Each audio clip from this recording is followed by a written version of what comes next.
श्रावण मास का पावन समय था। हर ओर हर हर महादेव की गूंज सुनाई देती थी।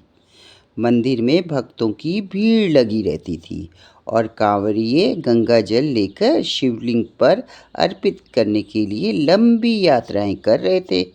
उसी समय की बात है।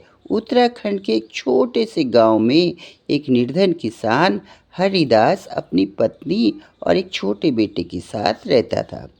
वह शिव जी का परम भक्त था और हर साल सावन में व्रत रखता था, बेलपत्र चढ़ाता था और सोमवार को उपवास भी करता था। लेकिन उस वर्ष बारिश बहुत कम हुई।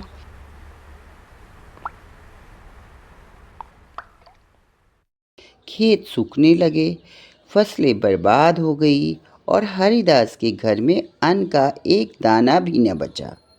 पत्नी ने कहा, इस बार व्रत मत रखना, बच्चों को खिलाना ज़्यादा ज़रूरी है ना।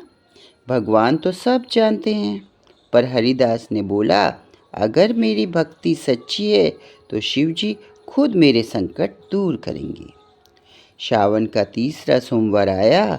हरिदास सुबह जल्दी उठा, खाली पेट ही बेलपत्र और गंगा जल लेकर पास के मंदिर की ओर निकल पड़ा। रास्ते में एक बूढ़ा भिखारी मिला। वह भूख से कांप रहा था। हरिदास ने अपनी छोटी सी पोटली से 2 सूखी रोटियां निकाली और भिखारी को दे दी।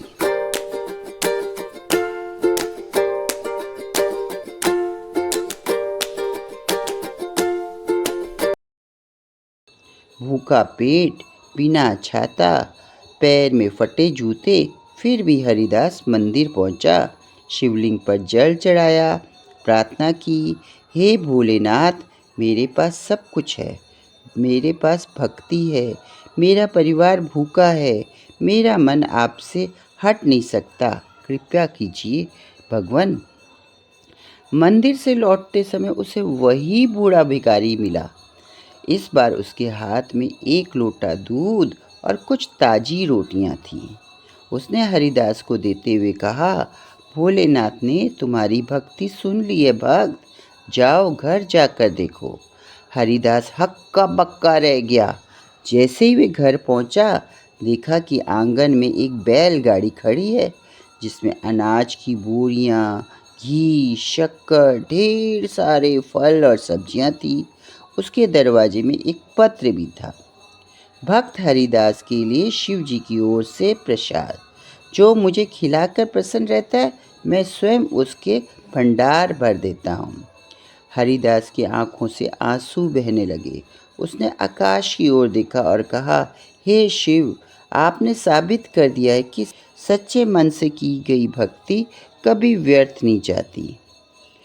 इसलिए सावन मास में केवल व्रत और जल चढ़ाने का नहीं, सेवा, त्याग और सच्चे मन से भगवान को याद करने का महीना है। जो शिव के सच्चे मन से आराधना करता है और जरूरतमंदों की मदद करता है, उसकी सारी कठिनाइयाँ खुद महादेव दूर कर देते हैं। हर हर महादेव।